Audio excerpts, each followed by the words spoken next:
نبی پاک صلی اللہ علیہ وسلم کے مدینے آنے سے پہلے ایک شخص تھا، عبداللہ بن ابی سلول اس کا نام تھا۔ تو مدینے والے لوگ اس کو اپنا پیشوا مانتے تھے، اوس بھی خزرج بھی، اس کی تاج پوشی بھی کی، بڑی اس کی منتا تھی۔ جب حضور آ گئے تو اس کا کاروبار بند ہو گیا۔ اب لوگ یہ نہیں سمجھتے کہ میں غلط ہوں، لوگ کسی کے مفادات کو ٹھیس پہنچتی ہے تو مخالفت کرنے لگ جاتا ہے۔ اب اس کے حالات جب خراب ہوئے تو اس نے پتہ کیا کیا، جھوٹ موٹ کا کلمہ پڑھ لیا۔ سمجھ آ رہی ہے باتوں؟ جھوٹ موٹ کا، اور منافقوں کا ایک ٹولہ اس نے تیار کر لیا جس کا قرآن مجید نے سورہ منافقون میں ذکر کیا۔ ایک جنگ کا موقع تھا، نبی پاک صلی اللہ علیہ وسلم تشریف لے گئے تو عبداللہ بن ابی سلول بھی چلا گیا۔ حضرت عمر فاروق رضی اللہ تعالیٰ عنہ کے ایک غلام تھے، وہ پانی لینے کنویں پہ گئے۔ ادھر سے انصار میں سے، چونکہ حضرت عمر کے غلام مہاجر تھے، انصار میں سے ایک شخص پانی لینے پہلے سے آیا ہوا تھا۔ پانی بھرنے میں کوئی اختلاف ہو گیا، جھگڑا ہو گیا، مار کٹائی تک نوبت آ گئی۔ حضرت عمر کے غلام نے کچھ چیز مار دی، اس شخص کو زخمی ہو گیا۔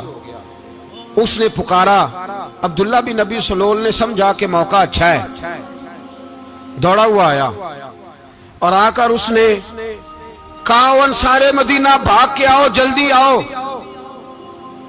اور بڑے غلط جملے استعمال کیے۔ کہنے لگا اگر ان لوگوں کو تم اپنا بچا کچا کھانے کو نہ دیتے مہاجروں کو تو آج یہ تمہارے سر پہ نہ بیٹھتے۔ معاذ اللہ، ایسی باتوں پہ کہا کرے، بولے یہ روزمرہ کی گفتگو میں عادت بنائیں، کوئی ایسی بات کرنی ہو تو معاذ اللہ استغفر اللہ کہہ کے کرنی چاہیے۔ اس نے کہا کہ معاذ اللہ اب ان کو بچا کچا نہ دیں تو یہ ہمارے سر پہ نہ بیٹھتے۔ شور کیا اس نے۔ ہمارے ہاں بھی سیانے بندے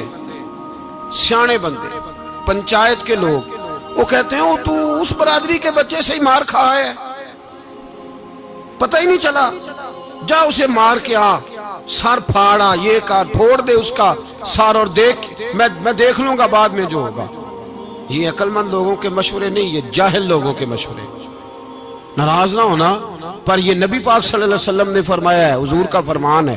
یہ کن لوگوں کا کام ہے؟ بول کے بتائیں، بول کے۔ پڑھے لکھے سیانے بندے اس طرح کے مشورے یہ بالکل نہیں دیتے، جاہلوں کا کام۔ پکارا، مہاجر سارے اکٹھے ہو گئے، انصار سارے آ گئے، اور جب انصار آئے تو مہاجرین کو بھی پکارا، مہاجر بھی آ گئے۔ اب وہ گتھم گتھا ہونے لگے تو کسی نے جا کے محبوب پاک کے کان میں کہا، یا رسول اللہ وہاں تو مہاجر انصار لڑنے لگے، وہ پرانی لڑائیاں پھر سے جاگ گئی ہیں۔ نبی پاک تشریف لائے، حضور نے وہاں لفظ بیان کیے، فرمایا یہ تم نے کیا جاہلوں جیسا کام شروع کیا ہوا ہے؟ یہ کون سا کام ہے؟ اللہ کرے ہم سب اس کام سے باز آ جائے، آمین تو کہنا۔ اور تو اس برادری دے منڈے کوئی مار کھائیں، برادری کیا ہوتی ہے؟ برادری تو تعارف کے لیے، اونچ نیچ کہاں سے آ گئی؟ کہا میرے رسول پاک علیہ السلام نے، فرمایا تم جاہلوں جیسے کام کر رہے ہو۔ صلح کرائی، بات رفع دفع کرائی، لوگ چلے گئے، معاملہ ٹھنڈا ہو گیا۔ لیکن عبداللہ بن سلول نے کہا کہ میں یہ موقع خالی نہیں جانے دوں گا، پھر گیا وہ، اور جا کے انصار مدینہ سے کہنے لگا ایک دفعہ جا لینے دو مدینے، تم نے میری بات نہیں نہ سنی تو جو وہاں بڑے سردار بیٹھے ہیں ان سے بات کروں گا، اور معاذ اللہ ثم معاذ اللہ ہم ان بے عزت لوگوں کو مدینے سے نکال دیں گے، وہاں صرف عزت والے رہیں گے۔ یہ غلط جملے اس نے ادا کیے جس کو قرآن پاک نے سورہ منافقون میں بیان فرمایا ہے۔ اس نے یہ بات کی، ایک صحابی تھے حضرت زید رضی اللہ تعالیٰ عنہ، وہ سن رہے تھے، آ کے عرض کی یا رسول اللہ صلی اللہ علیہ وسلم، عبداللہ بن ابی سلول تو اس طرح کہہ رہا ہے کہ مدینے جا کے عزت والے دوسروں کو نکال دیں گے، اور تم اگر اپنا بچہ انہیں نہ دیتے تو معاذ اللہ آج یہ ایسا نہ کرتے۔ حضرت عمر نے بھی سن لیا، حضرت عمر نے بات سن لی، تلوار نکالی اور دوڑے۔ حضور نے بازو پکڑا، فرمایا کدھر جا رہے ہو؟ کہا یا رسول اللہ اگر آج سزا نہ دی تو کل اور بات بھی کرے گا، اور اگر آج ایک قتل ہو گیا تو باقی سیانے بن جائیں گے۔ یا رسول اللہ مجھے چھوڑے، میں ماروں گا۔ حضور نے فرمایا عمر چپ کر، وہ جھوٹ موٹ کا کلمہ پڑھتا ہے، لوگ کہیں گے کہ محمد ابن عبداللہ نے اپنے ساتھی مارنے شروع کر دیے۔ چپ کر، حوصلہ کر، صبر کر، دلیری کر۔ حضرت عمر کہتے ہیں میری حضور کے کہنے پر میں ٹھہر تو گیا، پر وہ میرے اندر جو آگ لگی ہوئی تھی ٹھنڈی نہیں ہو رہی۔ کہتے ہیں میں چپ تو کر گیا۔ نبی پاک علیہ السلام نے پوچھا عبداللہ بن نبی سلول سے تو نے یہ کہا ہے؟ کہنے لگا حاشا و کلا، میں نے بات ہی نہیں کی۔ ہاں، اب لوگ کہنے لگے کہ زید تو نوجوان ہے تو یہ بوڑھا آدمی ہے، چلو صحیح کہتا ہوگا۔ حضور بھی خاموش ہو گئے۔ اللہ پاک نے قرآن مجید نازل فرما دیا، فرمایا اللہ نے سن لی ان کی بات جنہوں نے یہ کہا ہے، اور پھر لفظ بڑے حسین ہے، فرمایا یہ کہتے ہیں ہم عزت والے ہیں؟ نہیں، وَلِلَّهِ الْعِزَّةُ وَلِرَسُولِهِ وَلِلْمُؤْمِنِينَ، فرمایا عزت تو اللہ کے پاس ہے، اللہ کے رسول کے پاس ہے، اور عزت تو مومنوں کے پاس ہے، مومنین کے پاس عزت ہے۔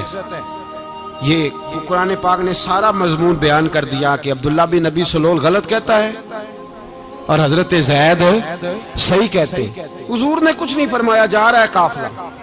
جب مدینے کی سرحد آ گئی نا، حدود مدینہ منورہ کی شروع ہوئی، تو عبداللہ کا اپنا بیٹا، اس کا نام بھی عبداللہ بن عبداللہ تھا، اپنا بیٹا اس کا بڑا مخلص جانثار غلام تھا میرے رسول پاک صلی اللہ علیہ وسلم کا، وہ تلوار لے کے مدینے کی حد پہ کھڑا ہو گیا اور کہنے لگا میرے باپ تو نے اتنی بے ایمانی کے لفظ کہے کہ میں ان کو نکال دوں گا؟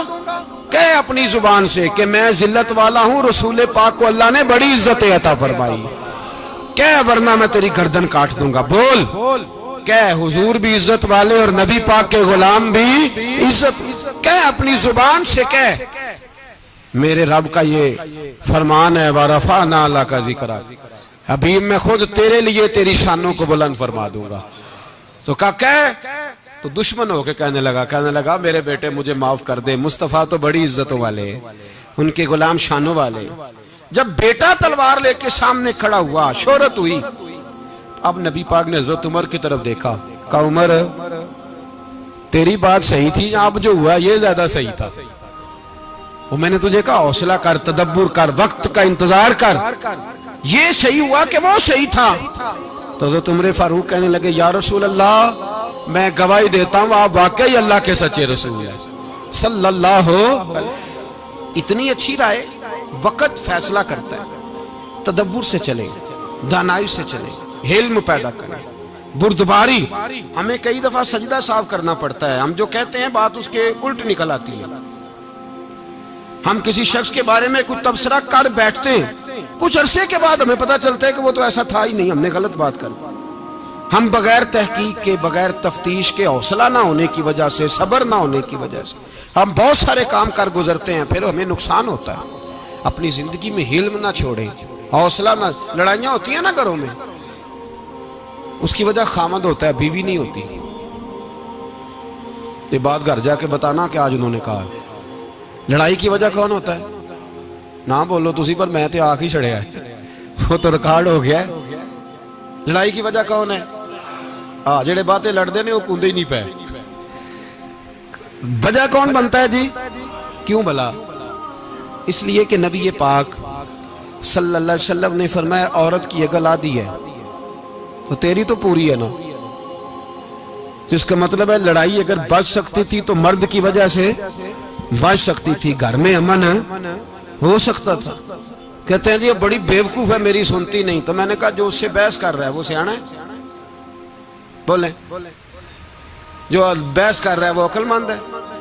بندہ تو چلو تھا وہ دانشور شیکسپیئر، باتیں بعض اوقات اس کی کچھ ایسی ہیں۔ اس سے کسی نے پوچھا تھا عورتوں سے کون جیت سکتا ہے بحث میں، تو اس نے کہا تھا وہ جو ان سے بحث نہ کرے، جو ان سے بحث۔ تو بھائی تو وجہ اس لیے کہ حوصلہ تو نہیں کرنا تھا۔ نبی پاک علیہ السلام نے فرمایا بی بی ٹیڑھی لکڑی ہے، سیدھی کرنے کی کوشش کرو گے تو ٹوٹ جائے گی، سیدھی تو پھر کتنا بیوقوف ہے جو پتھر سے سر رگڑ رہا ہے، کتنا نادان ہے جو یہ حرکت کر رہا ہے، دریا میں چھلانگ لگا کے کہتا ہے ڈوبوں گا نہیں۔ تو بھائی حوصلہ پیدا کرے، علم پیدا کرے، بہت ساری ایسی باتیں کرے گی جس میں اشتعال آئے گا، فٹافٹ 3 لفظ طلاق کے دے دیے، اب بھاگا گیا مفتی صاحب کے پاس، او ہو 4 بچوں کا کیا بنے گا؟ اور یہ بات پکی ہے کہ بچوں کو صرف ان کی ماں ہی پال سکتی ہے، ان کی ماں۔ اور بات مجھے نہیں بھولتی ایک شخص نے بیوی کو طلاق دے کے دوسری شادی کی. اس کا بیٹا تھا 10 سال کا. تو اس نے اپنے بیٹے سے کہا کہ بیٹے بتا پرانی اماں صحیح تھی یا یہ صحیح ہے؟ اس نے کہا نہیں ابا وہ تو جھوٹ بڑے بولتی تھی، یہ صحیح ہے. وہ جھوٹی تھی، وہ جھوٹ بڑے بولتی تھی میری سگی اماں، یہ سچ بولتی ہے. اس نے کہا وہ کیسے؟ کہنے لگا اس لیے کہ میں کوئی شرارت کرتا تھا تو میری سگی اماں مجھے تھپڑ مارتی تھی اور کہتی تھی تجھے روٹی نہیں دینی، جا دوڑ جا گھر سے. تو میں دوڑ جاتا تھا تو جھوٹ بولتی تھی نہیں دینی، پھر آدھے گھنٹے کے بعد مجھے ڈھونڈنے لگ جاتی تھی، ڈھونڈ کے لاتی تھی، پھر میری منت کرتی تھی، پھر مجھے کہتی تھی نہ مجھے ستایا کر، پھر میرا ماتھا چومتی تھی، پھر میری مرضی کا کھانا بنا کے دیتی تھی، پھر میرے منہ میں لقمے ڈالتی تھی. جھوٹی تھی، پہلے کہتی ہے نہیں دینی پھر پیچھے بھاگتی ہے. یہ سچی ہے، میں شرارت کرتا ہوں تو تھپڑ مار کے نکالتی ہے، پھر میں منتیں کرتا ہوں پر روٹی نہیں دیتی، پیر پکڑتا ہوں نہیں دیتی. سچ بولتی ہے، اپنی بات پہ ڈٹ جاتی. او بھائی بچے اس کی ماں ہی پال سکتی ہے، تو نے 3 جملے کہتے سوچا ہی نہیں، تیرا کا گیا تو یہ تو نئی بیوی ملے گی، اور اس کا بھی کیا گیا، اس کو بھی شاید شوہر مل جائے. ان پھولوں کی پرورش صرف ان کا مالی کر سکتا ہے، دوسرا کر سکتا؟ تو نے حوصلہ ہی نہیں کیا. ٹھیک ہے غلطی بی بی کی تھی پر تو مرد تھا نا، تیرے پاس تو دلیری تھی. فٹافٹی 3 طلاق کے جملے کہہ دیے. اور میرے رسول پاک علیہ السلام نے فرمایا جائز کام بڑے ہیں پر طلاق جائز تو ہے پر میرے رب کو پسند نہیں، اللہ کو پسند. تو نے مالی بگا دیا جس نے تیرے گھر کا باغ سینچنا تھا. تو بھائی یہ حوصلہ نہیں، درجنوں طلاقیں، 20 کیس، اور ابھی وہ شادی کے پورے کپڑے نہیں پہنے تو طلاق پہلے. اس کی وجہ یہ کہ حوصلہ نہیں، صبر نہیں، رضا نہیں، ہم احساس نہیں کرتے. اگر تو یہ سمجھ جائے کہ بس اللہ نے جو میرے لیے بہتر سمجھا مجھے دے دیا، صحیح ہے میری آزمائش ہے، کیا ہے کچھ ہے جو اس نے بہتر سمجھا مجھے اس نے، پھر تو سکھی ہو جائے، تیرے لیے جینا آسان ہو جائے، پھر تو بہت ساری پریشانیوں سے آزمائشوں سے دور ہو جائے. میرے نبی پاک علیہ السلام نے ہمیں حوصلہ کرنے کا حکم دیا، دلیری. 2-3 سال شاید پچھلے سال یا اس سے پچھلے سال حج کے موقع پہ نا ہمارے پاکستان میں تو بڑے بڑے انوکھے واقعات ہوتے ہیں. سننے سے کیا میں کہتا ہوں وہ عبرت کے لیے ہوتے ہیں. جعلی ویزے لگوا دیے حج کے کسی ایجنٹ نے، اللہ کے مہمانوں کو بھی لوگ لوٹ لیتے ہیں معاذ اللہ. جعلی ویزے لگوا دیے، اور مزے کی بات یہ ہے کہ پاکستانی ایئرپورٹ سے گزر بھی گئے وہ ویزے والے، اور احرام باندھے لوگ جدے پہنچ گئے. 4 آدمی تھے، انہوں نے ویزا دیکھا تو کہا نقلی آپ کو واپس جانا پڑے گا. اگلی فلائٹ سے وہ لوگ واپس آئے. آپ مجھے بتائیے ان کی جب وہ چھوٹے چھوٹے کلپ آئے، میڈیا نے ان کی باتیں سنی تو ان کے آنسو نہیں تھمتے تھے. ایک آدمی احرام باندھ کے گیا ہے، معمولی سمجھتے ہیں آپ؟ میرے جیسا غریب آدمی کبھی اس نے ارادہ کیا اور مدینے جانے کا لیٹ ہو جائے تو کلیجہ پھٹنے کو آتا ہے. کچھ مجبوریاں پیروں میں آ جائے، نہ جا سکے تو پتہ نہیں کتنی توبہ کرنے کو دل کرتا ہے کہ کہیں غلطی تو نہیں ہو گئی، کوئی ایسی بات تو نہیں نکل گئی. یقین کریں طبیعت پریشان ہو جاتی، یار کوئی ایسا کام تو نہیں ہوگا جس کی وجہ سے یہ بات ہوئی. 4 آدمی لوٹ آئے، حالات خراب ہو گئے، لوگ رو رو کے قصے سناتے تھے. لیکن میرے رسول پاک علیہ السلام کا حوصلہ دیکھو. حضور کعبے کا بھی کعبہ، حضور مالک، حرم کے مالک مطلق، جن کے صدقے اللہ نے کعبہ کو بیت اللہ بنایا. حاجیو آؤ شہنشاہ کا روضہ دیکھو، کعبہ تو دیکھ چکے اب کعبے کا بھی کعبہ دیکھو. حضور 1400 صحابہ کو لے کے گئے عمرہ کرنے. مقام حدیبیہ پر پہنچے تو کافروں نے روک لیا، ہم عمرہ نہیں کرتے. تو اور میں خادم اور جو وارث و مالک ہیں 1400 صحابہ، ہم نہیں عمرہ کرنے دیتے، واپس جائیے. صلح لکھی جا رہی ہے. صلح کی شرطیں کیا ہیں؟ مکے سے کوئی آدمی غلطی سے بھی مدینے چلا گیا، مکے کا آدمی، تو مسلمان اگر ان کے ظلم سے تنگ آ کے، مکی مسلمان کافروں کے ظلم سے تنگ آ کے مدینے چلا گیا تو مدینے والے واپس کریں گے. اور اگر مدینے سے کوئی شخص غلطی سے بھی مکے چلا گیا تو مکے والے واپس نہیں کریں گے. اتنی سخت شرائط. حضرت عمر غصے سے کانپنے لگے, صحابہ پریشان ہیں, پر میرے رسول پاک نے صبر دکھایا, حوصلہ, تدبر. یہ تدبیر ہے, صبر ایک بہترین تدبیر ہے, اگر کوئی اپنائے تو بہترین طریقہ ہے. حضور نے فرمایا ہمیں منظور ہے, صلح کرو. اور اتنا سخت حکم ہے, کہنے لگے 1400 احرام والے واپس جائیں, بعد میں آنا, اس وقت نہیں عمرہ کرنے دیں گے. میرے نبی پاک علیہ السلام, مجھے بتاؤ, مجھے اور آپ کو دکھ ہوتا ہے تیاری ہو تو پروگرام رہ جائے, تو اگر احرام باندھا ہو اور اللہ کے رسول نے بندھوایا ہو تو حضور واپس لوٹنے لگے تو کتنی تکلیف کی بات ہے. حضور نے فرمایا چلو آئندہ آئیں گے. معاہدہ لکھا جا رہا ہے, حضرت علی معاہدہ لکھ رہے ہیں. لکھو محمد الرسول اللہ صلی اللہ علیہ محمد الرسول اللہ صلی اللہ علیہ وسلم اور قریش مکہ کے بیچ معاہدہ. یہ تحریر لکھی جا رہی تھی تو ابو سفیان بول پڑا, کہنے لگا جی ہم محمد الرسول اللہ نہیں نکلنے دیں گے معاذ اللہ, یہی تو ہمارا جھگڑا ہے. اگر آپ کو رسول اللہ مان لیا تو پیچھے رہ کیا گیا, محمد ابن عبداللہ لکھیں. حضور نے حضرت علی سے فرمایا رسول اللہ کاٹ کے محمد ابن عبداللہ لکھو. حضرت علی لکھ رہے تھے, محمد رسول اللہ لکھا تھا, فرمایا رسول اللہ کاٹ کے محمد ابن عبداللہ لکھو. تو حضرت علی کہنے لگے حضور مجھے یہ لفظ کاٹنا نہیں آتا, حضور مجھے یہ لفظ کاٹنا. کسی صحابی نے اعتراض نہیں کیا کہ لکھنا آتا تھا, کہا مجھے کاٹنا. حضور نے دوبارہ کہا علی کاٹ دو. کہا یا رسول اللہ مجھے یہ لفظ کاٹنا نہیں آتا. میرے حبیب نے تیسری دفعہ کہا علی کاٹو. تو شیر خدا نے قلم چھوڑا, ہاتھ باندھے اور کھڑے ہو کہنے لگے محبوبہ مجھے تیرے قصیدے لکھنے آتے ہیں, کاٹنے کوئی نہیں آتے, میں مجبور ہوں, مجھ سے نہیں ہوتا. کوشش کرتا ہوں, نہ قلم اٹھتا ہے نہ ہاتھ چلتا ہے. میرے حبیب پاک نے قلم پکڑا اور لفظ رسول اللہ خود کاٹ کے محمد ابن عبداللہ کرایا. بھائی وقت گزر گیا, صلح ہو گئی. یہ تدبر, یہ حوصلہ, یہ تدبیر میرے نبی نے فرمائی. اب تو 1400 کو مکے نے نہ داخل ہونے دیا, لیکن 1 سال ہی گزرا, تھوڑا ہی وقت گزرا, میرے رسول پاک 10,000 کو لے کے مکے میں داخل ہو گئے. 10,000. اس نے فائدہ دیا. حکمت کیا تھی, تدبر کیا تھا. قریش روز لڑائی کرنے آ جاتے تھے, تبلیغ ہی نہیں کرنے دیتے تھے. ان سے صلح ہو گئی تو نبی پاک نے کیسر کو خط لکھا, کیسر روم کو, ہرکل کو.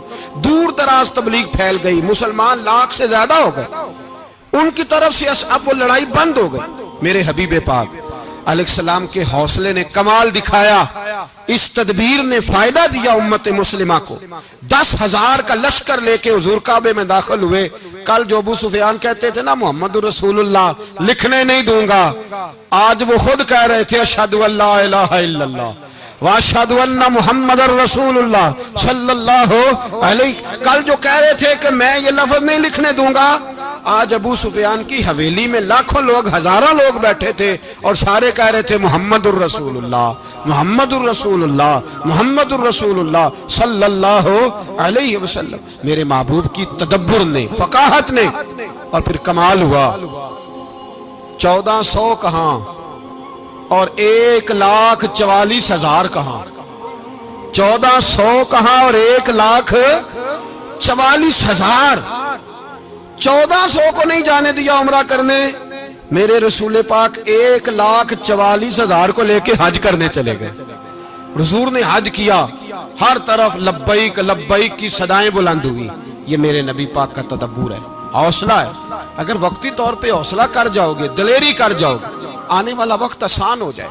حوصلہ نہیں, صبر نہیں, سکون نہیں, 2-4 باتیں, یہاں تک کہ لوگ ابا جی کی بات برداشت نہیں کرتے, ایسے جملے کہہ دیتے ہیں جو دوبارہ پلٹ کے نہیں آتے. ماں کو لفظ نہیں بولتے, باپ کی روح تک چھلنی کر دیتے ہیں وہ جملے. لیکن لوگ اس وقت حوصلہ کرنے, اور ہم پنجابی لوگوں نے تو گنجائش ہی بڑی دے دی ہے. کہتے ہیں بچہ ہے جے, ایک ہی ہے, ایک بھی حوصلہ کرے کی ہے ماشاءاللہ. تو اگر جوان ہو گیا تو کہتے ہیں گرم خون ہے, مکہ کم. اگر بوڑھا ہو گیا تو کہتے ہیں بوڑھوں میں حوصلہ نہیں ہوتا, نہ بچے میں نہ. تو کس میں حوصلہ ہوگا, بولیں کسی میں بھی نہیں. چھٹی سب کو فتویٰ مل گیا نا, یہ بچہ ہے جی, ابھی یہ تو بچہ ہے, آپ تو سیانے بیانے ہیں, یہ بچہ ہے. کمال ہو گئی ہے بھائی, کیا مطلب ہے بچہ ہے؟ بچے کو سارا پتہ ہے, ہر چیز اسے آتی ہے, حوصلہ کرنا ہی نہیں آتا. اور پھر کہہ دیا وہ تو گرم خون ہے. وہ کیا بات کرتے ہو, گرم خون؟ ابے کے گلے پڑ گیا گرم خون, اس کو کھڑا کرو نا ایس پی کے سامنے اور اس کو مار تھپڑ اس کے منہ پہ, تیرے گرم خون کا پتہ چلے. غریب کے یہ گلے پڑ گیا, اس کو کھڑا کرو ایس ایچ او کے سامنے, پھر پتہ چلے گا خون کتنا گرم ہے. وہاں بالکل چپ ہے, بالکل خاموش ہے. اور گرم خون اس کا صرف اماں کے لیے, جلال صرف رہ گیا اگر غریب گھر کی بیٹی بیاہ کے لایا تو صرف اس کے لیے. کوئی ایسی بات نہیں, ہم بڑے سیانے, ہمارا غصہ بڑا سمجھدار ہے, ہمارا وہ گرم خون بڑا سیانا ہے. وہ جہاں دیکھتا ہے کہ معاملہ ہلکا ہے تو وہاں وہ گرم خون جلال میں, اور جہاں دیکھتا ہے کہ سامنے والا تگڑا ہے تو وہاں وہ گرم خون فوراً ٹھنڈا ہو جاتا ہے. حوصلہ پیدا کریں. زندگی حوصلے مند لوگ جیتے ہیں, جو حوصلے مند نہیں ہوتے وہ تو زندگی کا ایک سال لطف سے نہیں جی پاتے. حوصلہ کریں, مسکرائیں. میرے نبی پاک صلی اللہ تعالی علیہ وسلم نے نا, عثمان بن طلحہ کعبے کی چابی ان کے پاس ہوتی تھی, تو حضور نے ایک دن فرمایا عثمان, اچھا یہ نہیں تھا کہ عثمان خاص لوگوں کو چابی کعبہ کھول کے دکھاتے تھے, بلکہ ان کو قریش کی جانب سے یہ حکم تھا کہ جو بھی تجھے کہے تو نے کعبے کا دروازہ کھول دینا.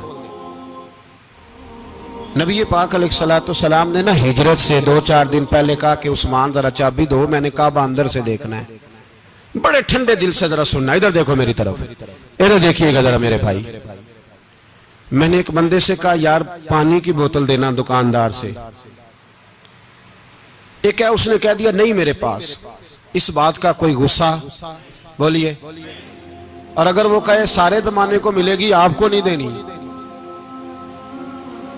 پھر بولیں میرا خیال ہے چپ کر کے ہنس کے آ جائیں گے, سوال ہی نہیں پیدا ہوتا. ہم کہیں گے مجھے نہیں نہ دینی, تو نے تو دکان اٹھا یہاں سے, بند کاری سے. کیا مطلب ہے سب کو دینی ہے تجھے نہیں دینی, کیا معنی ہے اس کا؟ لے کے جاؤں گا, جھگڑا ہوگا, بحث کریں گے. عثمان بن طلحہ سے حضور نے فرمایا دروازہ کھولو, کعبہ دیکھنا ہے. عثمان کہنے لگا میں ساری دنیا کو دکھاؤں گا, آپ کو نہیں دکھاؤں گا. کتنی سخت بات ہے, پر قربان جائیں رسول اللہ کے حوصلے پہ صلی اللہ علیہ. عثمان کہتے ہیں میں نے یہ بات کی تو نبی پاک مسکرانے لگے, اور میں اچھا نہیں دینی, تو حضور نے نا مسکرا کے اور میری کمر پہ تھپکی دی, فرمایا اچھا یاد رکھنا یہ چابی میں تجھ سے لے لوں گا, اور جس کو میرا دل کرے گا میں اس کو دوں گا. عثمان کہتے ہیں روز رات کو نبی پاک کے یہ جملے میرے کانوں میں گونجتے تھے کہ حضور نے فرمایا. کہتے ہیں جس دن پتا چلا نا نبی پاک 10,000 کا لشکر لے کے آ رہے ہیں, تو ابو سفیان میٹنگیں کر رہے تھے, مکے کے سارے سردار تیاری کر رہے تھے, اور میرے کانوں میں ایک ہی لفظ تھا کہ حضور نے فرمایا میں چابی لے لوں گا, پھر جس کو میں چاہوں گا اسے دوں گا. عثمان کہتے ہیں حد ہو گئی, وقت گزر گیا, حضور آ گئے, طواف فرمایا, اور طواف کے بعد میرے نبی پاک علیہ السلام نے فرمایا بلاؤ نا ذرا عثمان کو. عثمان کہتے ہیں میں چابی لے کے آیا تو دوسرا جملہ کوئی نہیں. ساڑھے نا کوئی بندہ مشورہ دے وے دی نہ منیے, تے جے کام مونجو ہو جے نا, جن جو نے مشورہ دیتا سی تے وہ نال ہی غوث پاک بن جاندا ہے. تینوں آکھیا سی نا, فوراً ہی داتا علی اجویری ہو جاندا ہے. وہ کہندا تینوں پتہ نہیں میں کڈا ولی اللہ, تینوں میں آکھیا سی میں نہ کر, اور بندہ پریشان ہوتا ہے, کام الٹ ہو گیا, اور لاگوں آکھی جاندا ویکھو جی میں تے تانوں پہلوں ہی آکھیا سی. جی عجیب بات ہے, شیخ چلی کی طرح پیچھے پڑ جائے گا, میں نے تو پہلے ہی کہا تھا. او بس کر یار, اب تو خواجہ معین الدین اجمیری ہو گیا, بس کر. مشورہ ہی ہوتا ہے, کسی کا مل جاتا ہے اور کسی کا نہیں لیا جاتا. فوری طور پہ بندہ اٹھ کے نا تو ولایت کی 4تھی سیڑھی پہ چڑھ جائے گا, کہے گا میں تو ابدال وقت ہوں, میں قطب دورہ ہوں, میں نے تجھے کہا نہیں تھا. اب بس کر یار, کئی دفعہ مشورے صحیح ہوتے ہیں, کئی دفعہ صحیح. بولیے. نبی پاک صلی اللہ علیہ وسلم کی احد کے دن خواہش یہ تھی کہ اندر رہ کے لڑنا ہے. جوان صحابہ نے کہا باہر جا کے لڑائی کرنی ہے, حضور نے باہر جا کے جنگ کی. بظاہر مسلمانوں کو شکست ہوئی, حضور نے ایک دفعہ نہیں کہا کہ میں نے تمہیں کہا نہیں تھا اندر رہنا ہے, بس ہو گیا جو ہو گیا. اب اس میں فٹافٹ اگلے کو حوصلہ دو، کوئی عرض نہیں یار، نبی پاک سب بولیے صلی اللہ علیہ وسلم، میرے حبیب پاک علیہ الصلوۃ والسلام نے نا کہا عثمان کو بلاؤ. عثمان آئے تو عثمان کہتے ہیں میں نے چابی دی تو میں تیار تھا، میں تیار تھا کہ اب میری بات ہوگی اور رسوائی ہوگی. لیکن کہتے ہیں قربان جائیں مصطفیٰ نے تو یہ جملہ بھی نہیں کہا کہ میں نے تجھے کہا نہیں تھا، یہ بھی نہیں کہا. حضور نے چابی لی، کعبے کے بت صاف کیے، نماز پڑھی، واپس آئے. فرمایا عثمان میرا وعدہ تھا تیرے ساتھ کہ جس کو میں چاہوں گا چابی دوں گا، یہ لو چابی میں تجھے ہی دینا چاہتا ہوں، لے لو رکھ لو. عثمان کہتے ہیں وہ چابی نہیں میرے طرف آ رہی تھی، میری طرف ایمان آ رہا تھا. وہ چابی نہیں آ رہی، ایمان آ رہا تھا میری جانب. کہتے ہیں میرے ہاتھوں میں چابی آئی اور میری زبان پہ کلمہ توحید جاری ہو گیا. بھائی تدبر، حوصلہ، صبر، رضا، ہمیں تو ٹائم بھی نہیں گزارنا آتا. گھر کا ماحول، گھر کے اندر رہ کے لوگ دکھی ہیں، اس لیے کہ ہماری طبیعتوں میں حوصلہ نہیں، ایک منٹ کے لیے نہیں، ایک سیکنڈ کے لیے بھی ہم یہ برداشت نہیں کرتے کہ چلو تھوڑا انتظار کریں، وقت کو دیکھیں، موقع کو دیکھیں. میرے نبی پاک علیہ الصلوۃ والسلام پہ اتنی مصیبتیں آئیں کہ پہاڑ پہ آتی تو وہ ریزہ ریزہ ہو جاتے، لیکن کسی مقام پر بھی حضور علیہ الصلوۃ والسلام شکوہ کرتے نظر نہیں آتے. ہم غریبی کا رونا روتے ہیں، ہر چوتھا آدمی کہتا ہے بڑا غریب ہوں، لیکن میرے نبی پاک علیہ الصلوۃ والسلام نے چوتھے دن کھجور کھائی، سرکہ کھایا ہے اور موٹے بان کی چارپائی پہ آرام کیا ہے. حضرت عمر نے کہا حضور کتنی تکلیف ہے؟ فرمایا عمر کوئی تکلیف نہیں، تھوڑا سا تو وقت ہے، جنت میں جائیں گے، ساری نعمتیں اللہ نے ہمارے لیے تیار کی ہوئی ہے. راضی بالرضا، راضی بالرضا، کوئی کسی قسم کا مسئلہ نہیں.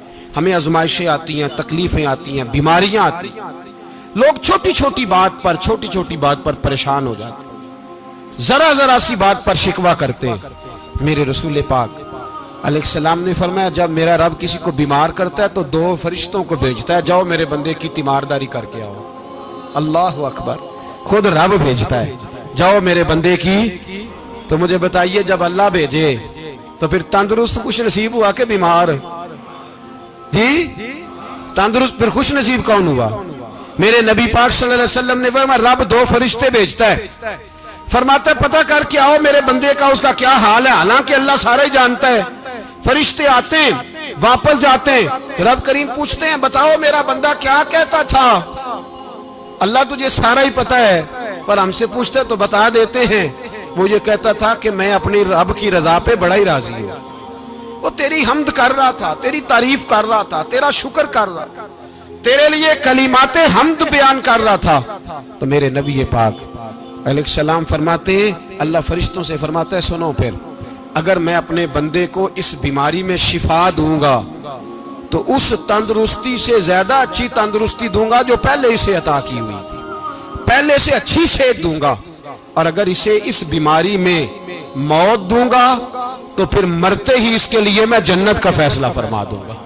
بھائی جب تو راضی بالرضا رہتا ہے، راضی بالرضا، بڑی سادی سی بات ہے بھائی. آپ گھر گئے روٹی مانگی تو اگر کسی نے کہا نا کہ اتنی تھکاوٹ ہے ٹائم پہ آیا کرے اس وقت، تو روٹی تو وہ بھی مل گئی پر اس میں لذت، وہ سکون نہیں، وہ سکون نہیں. میری اماں جی سالن پکا کے رکھ لیتی تھی تو روٹی جب بھی کوئی مانگتا تھا تو تازی بنا کے دیتی تھی، ان کی طبیعت تھی. تو میں اکثر ان سے کہتا کہ اماں جی پکا کے رکھ دیا کرو. کہتے تمہیں خوشی نہیں ہوتی جب تمہاری اماں تازی پکا کے دیتی ہے؟ خوشی ہوتی ہے، طبیعت میں خوشی ہوتی ہے. ان کا مزاج تھا، ذوق تھا، تو ہم سمجھتے تھے یار یہ بڑی سعادت کی بات. تو آپ گھر گئے رات کو تو گھر والوں سے کہا روٹی، تو فوراً اٹھے، فوراً، اور انہوں نے کھانا تازہ بنایا اور ساتھ یہ بھی کہا باہر سے نہ کھایا کرے بندہ بیمار ہو جاتا ہے.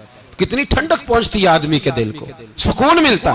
تو بھائی بیماری تو آپ نے کاٹ لی لیکن ساتھ کہو ہو بڑا بیمار ہوں، میں نے تو اتنے گناہ بھی نہیں کیے، ظلم بھی نہیں کیا، کسی کو کچھ بھی. اب بیماری تب بھی کٹ گئی پر بڑی آزمائش، مریض ڈاکٹر کے گلے پڑ رہا، اس کے لواحقین جھگڑے کر رہے ہیں، بیماری وہ بھی کٹ گئی. اور ایک بیمار وہ ہے جو چارپائی پہ لیٹا ہے اور کہتا ہے جس طرح میرا اللہ راضی اسی طرح میں بھی راضی.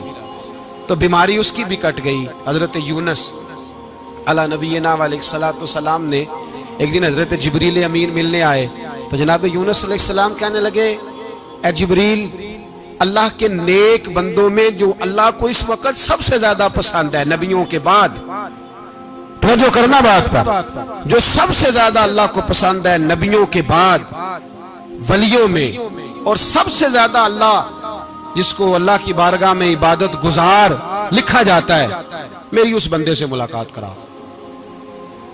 تو حضرت جبریل نے جناب یونس علیہ السلام کو ساتھ لیا تو ایک شخص کے پاس پہنچے جو آنکھوں سے اندھا تھا، دونوں ہاتھ اس کے سلامت نہیں تھے اور پورے جسم میں پیپ جاری تھی، ریشہ تھا۔ جب جا کے السلام علیکم کہا نا حضرت یونس نے، اس نے وعلیکم السلام کے بعد پہلا لفظ پتہ کیا کہا؟ اس نے کہا یا اللہ تیرا شکر ہے، یا اللہ تیرا، آپ بھی ادا کریں اللہ کا شکر، یا اللہ تیرا، اللہ تیرا شکر ہے۔ تو حضرت یونس علیہ السلام کہنے لگے تو شروع سے اس طرح کا ہے، نابینا بھی اور ہاتھوں سے معذور بھی اور سارا جسم شروع سے؟ تو بڑے ہی خوبصورت لفظ اس بیمار نے کہے، کہنے لگے نہیں حضور، میں بالکل ٹھیک ٹھاک تھا، جب تک میرے رب نے چاہا کہ یہ دنیا کو دیکھے تو تب تک اس نے مجھے آنکھیں دیں، اور جب اس نے چاہا کہ اب اس کا دیکھنا بہتر نہیں تو اس نے واپس لے لی۔ تو یا اللہ تیرا شکر ہے، اللہ تیرا شکر ہے۔ پھر کہا جب تک اس نے چاہا کہ میرے ہاتھ رہے تب تک رہے، جب اس نے چاہا کہ میرے لیے بہتر نہیں تو اس نے لے لیے، تو یا اللہ تیرا شکر ہے۔ جب تک اس نے چاہا کہ میرا جسم صحیح و سلامت رہے تو رہا، اور جب اس نے چاہا کہ میرے لیے بہتر نہیں تو مجھے بیمار کر دیا، تو یا اللہ تیرا شکر ہے۔ تو حضرت یونس علیہ السلام کہنے لگے جبریل واقعہ یہ اللہ کا سب سے زیادہ شکر گزار بندہ ہے، سب سے زیادہ عبادت گزار بندہ ہے، سب سے زیادہ۔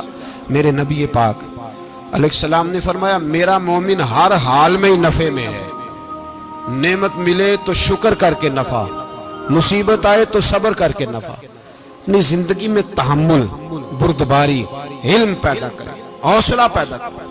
ہر آنے جانے والے شخص کے مزاج کے مطابق اسے نہ ملے، اپنا مزاج صحیح رکھے، اپنی طبیعت کے مطابق اپنے ماحول کو برقرار رکھے۔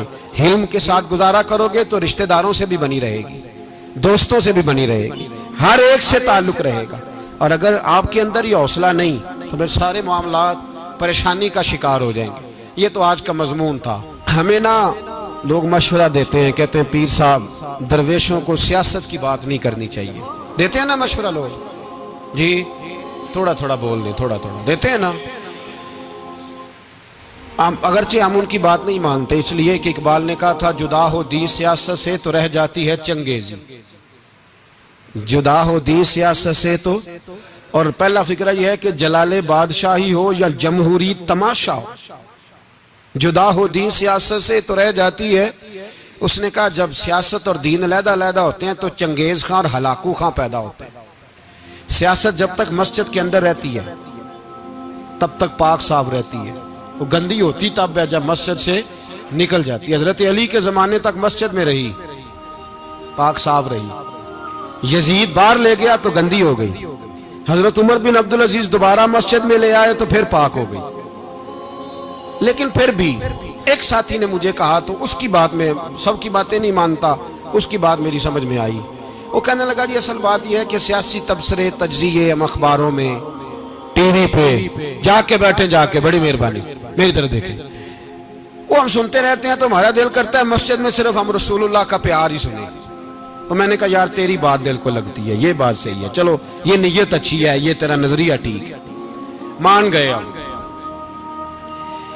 میں چلا گیا دکاندار کے پاس اور میں نے اس کو جا کے کہا کہ گاڑی کا انجن کھولو، اس طرح کرو، اس طرح۔ اس نے کہا مولانا آپ جا کے نا گھر تو فقہ کی کتاب کھولیں، اس لیے کہ گاڑی کے انجن کے بارے میں آپ کو معلومات، یا اگر آپ نے یہ کام کرنا ہے تو اس کو پڑھیں، کسی استاد کے پاس ورکشاپ پہ آئیں، آپ کے ہاتھوں کو، منہ کو، چہرے کو مٹی لگے، دھواں لگے، گریس لگے، پھر آپ کو پتہ چلے گا انجن کیسے کھلتا ہے۔ صحیح کہہ رہا ہوں؟ نہیں صحیح کہہ رہا؟ دعا گلاں تو یہاں کر چڑی جائے، صحیح کہہ رہا ہوں جی۔ اگر مولوی کو اجازت نہیں سیاست کی بات کرنے کی، اور مولوی کو اجازت نہیں کہ انجن کی بات کرے، تو سیاستدان کو اجازت ہے دین کی بات کرنے کی؟ یہاں تو وہ آئے نا مدرسے میں پڑھے، پورا دین حاصل کرے، پھر وہ بولے۔ تو پھر تو ٹھیک ہو گیا، لیکن جب اسے سورۃ اخلاص بھی سیدھی نہیں آتی تو فتوے دینے کی اس کو ضرورت ہے کوئی؟ بولے نا یار، کیوں چھیڑتے ہیں سیاست؟ ہم نہ پچھلے جمعے جلوس نکالنا چاہ رہے تھے ختم نبوت کی ترمیم کے حوالے سے، حکومت وقت نے کہا کہ ہم واپس لیتے ہیں، تو میرے بہت سارے دوستوں نے کہا جی نکالنا چاہیے، انہوں نے کیا کیوں؟ میں نے کہا یار لوگوں کو بھی پریشان نہیں کرنا چاہتے، ہماری اپنی سڑکیں ہیں، کسی کو بس ٹھیک ہے، انہوں نے واپس لے لی تو بات ختم ہو گئی، ہم مان گئے، تسلیم کر لیا۔ اتنا ہمارا مطالبہ ہے کہ اس آدمی کو ضرور سزا دو جس نے یہ ترمیم کی ہے، لیکن ہم نہیں کرتے، کوئی نہیں نکلے، نہیں نہ نکلے بولے ہیں۔ تو وزیر قانون صاحب کو کیا مصیبت بنی ہوئی ہے نیا فتویٰ دینے کی؟ کہ ہے کوئی شوق انہیں دینا چاہیے فتویٰ؟ کہتے نہیں مرضیوں میں ہمارے درمیان تھوڑا ہی فرق ہے۔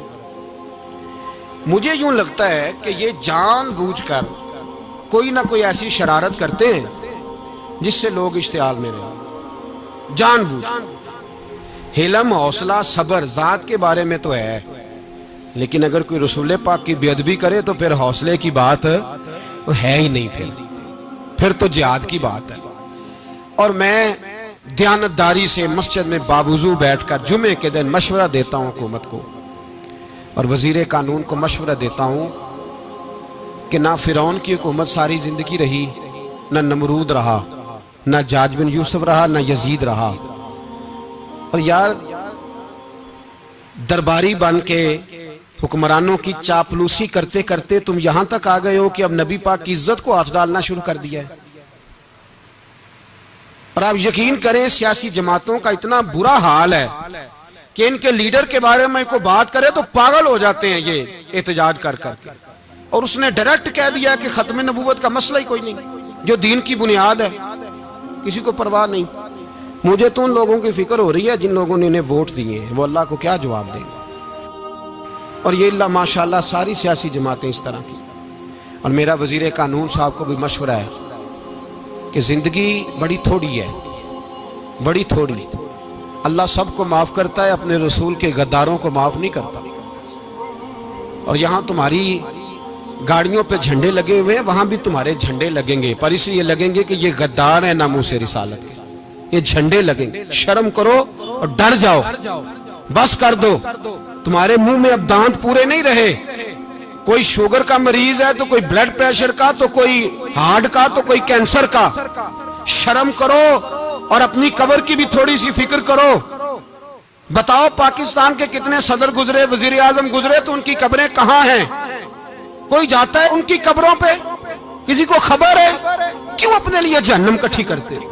سارا کچھ دنیا داری رہ گئی ہے، سارا کچھ صرف یہی رہ گیا۔ حضرت ابو بکر سردار تھے، حضرت عمر سردار تھے قبیلے، حضرت عثمان سردار تھے، انہوں نے سرداریوں کو ٹھوکر مار کے رسول اللہ کے قدموں میں بیٹھنا پسند کی، سرداریاں چھوڑ کے غلام بن گئے۔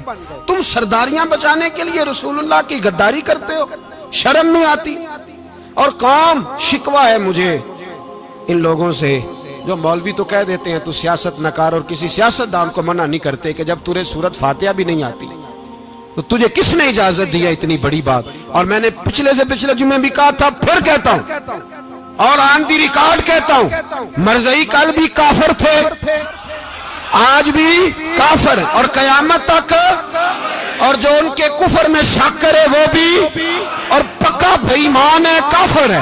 وہ وزیر قانون ہو یا صوبائی ہو یا وفاقی ہو، من شک فی کفر ہی فقط کفر، جو مرزائی کے کفر میں شک کرے وہ بھی کافر ہے۔ ہمارے رسول آخری رسول ہے، ہم کسی کو یہ اجازت نہیں دیں گے کہ وہ ختم نبوت میں رکھڑا ڈالنے کی کوشش کرے، ہم کسی کو یہ اجازت ہے۔ اور تم نے قوم کو لوٹا، لوٹتے رہو، اب ایمان پہ ڈاکے تو نہ ڈالو۔ تمہیں دولت لوٹ کے پیٹ نہیں بھرا، اب ایمان لوٹنا شروع کر لیا ہے۔ تمہارا فیکٹریاں لوٹ کر، قومی خزانہ لوٹ کر پیٹ نہیں بھرا، بھائی مانو اب دین بیچ کر اپنی حکومتیں پکی کرو گے۔ اور وہ لوگ بھی تیار ہو جائیں جو ان بے ایمانوں کو منتخب کرتے ہیں، ان سے بھی سوال کرے گا ختم نبوت کا موضوع قیامت کے دن کہ تم بتاؤ، ان کو سپورٹ کرتے تھے جو رسول اللہ صلی اللہ علیہ وسلم کے بعد بھی کسی نبی کو نبی ماننا درست جانتے تھے۔ شرم آنی چاہیے، خیال ہونا چاہیے۔ اور میں نے کہا کہ ہمارا دل نہیں چاہتا، آپ یقین کریں، ہمیں شوق ہے جلوس نکالنے کا، تمہارے خلاف باتیں کرنے کا۔ تم نے روز تھرمامیٹر نکالا ہوتا ہے، چیک کرتے ہو کہ ایمان کتنا ہے کتنا نہیں ہے۔ یہ پاکستان اگر صوبہ سندھ ہے تو حضرت عبداللہ شاہ غازی کا ہے، اگر بلوچستان ہے تو حضرت بابا عبد الرحمان کا ہے، اور اگر پشاور ہے تو وہ صوفیاء کا ہے، اور اگر یہ دھرتی پنجاب ہے تو یہ داتا علی اجویری کی ہے، یہ بابا فرید الدین کی ہے۔ اس میں کسی غدار کو قبضہ کرنے کی اجازت بالکل نہیں ملے گی، اور ہم وہ لوگ بھی نہیں جو چپ کر کے اندر سوتے رہیں، قوم جو کرتی ہے کرتی رہے، ہمیں پرواہ نہیں، نہ ایسی کوئی بات نہیں۔ کوئی بندہ نہ سمجھے کہ انہیں ہوش نہیں، انہیں پتہ نہیں، ہمیں سارا کچھ ہی آتا ہے۔ پھر اگر کل کو کوئی ممتاز قادری پیدا ہو گیا تو شکوہ نہ کرنا، کل کو کوئی پھر سے عامر چیمہ نکل آیا تو شکایت نہ کرنا، یاد رکھنا۔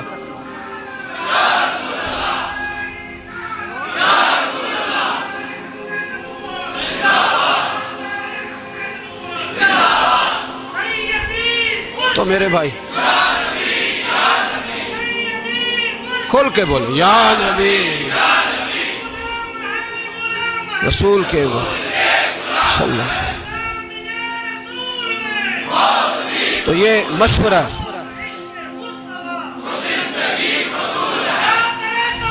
جزاک اللہ، تو یہ تمہیں مشورہ ہے۔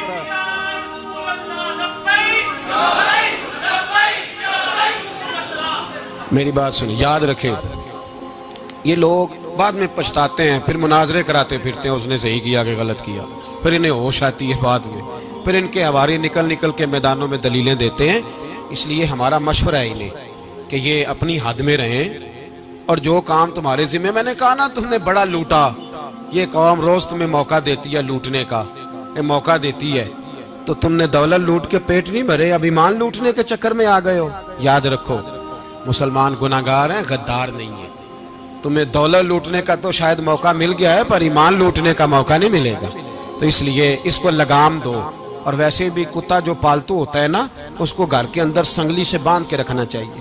یہ تمہارے بوٹ چاٹتے ہیں، بھونکتے ہیں، تمہارے حق میں وزارتیں لیتے ہیں، ہم نے تو کوئی وزارت نہیں لی تم سے، اور نہ ہمیں شوق ہے اس لیے کہ ممبری کیا کرنی ہے جس کو ممبر رسول عطا کر دیا جائے، اس نے کیا کرنی ہے یہ ممبریاں جس کو پکا ممبر رسول دے دیا جائے، تو اس لیے اس سے باہر آؤ۔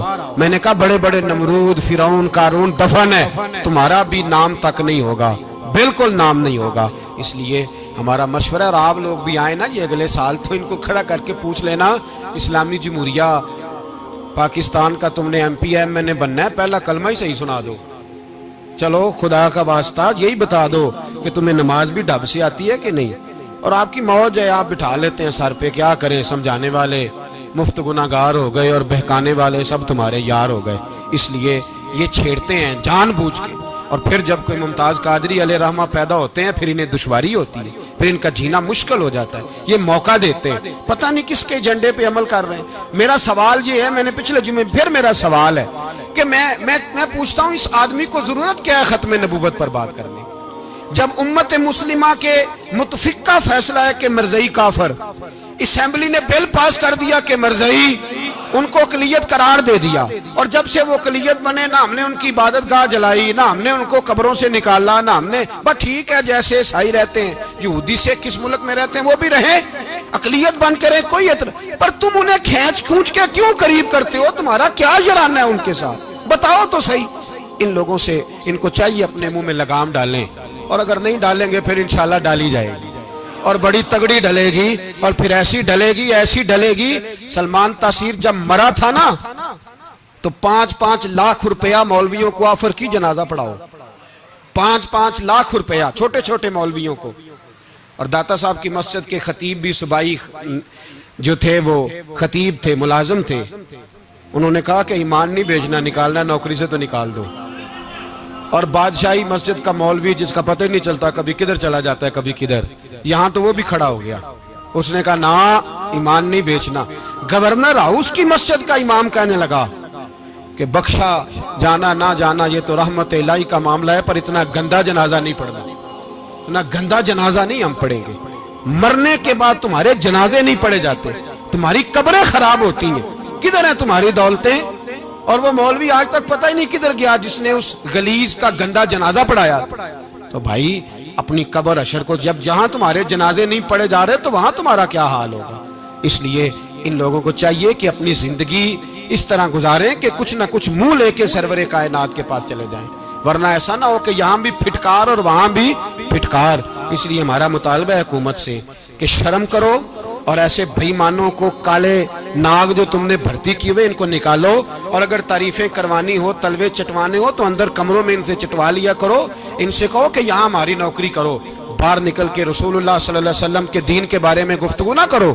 اس لیے کہ اللہ تبارک و تعالیٰ نے اس دین کے اندر بڑا حسن اور بڑا جذبہ رکھا ہوا ہے، بڑا وقار ہے. ہمارا مطالبہ ہے حکومت سے کہ ختم نبوت کے مسئلے پر کوئی سیاستدان گفتگو نہ کرے. آپ تائید کرتے ہیں اس بات کی؟ اس پر کوئی سیاستدان کوئی گفتگو. ہمارے پاس بڑے تماشے ہیں سیاست کرنے کو، باقی تماشوں پہ سیاست کرو. یہ رسول اللہ کی ناموس کا معاملہ ہے، یہ چھیڑنے کی تمہیں اجازت.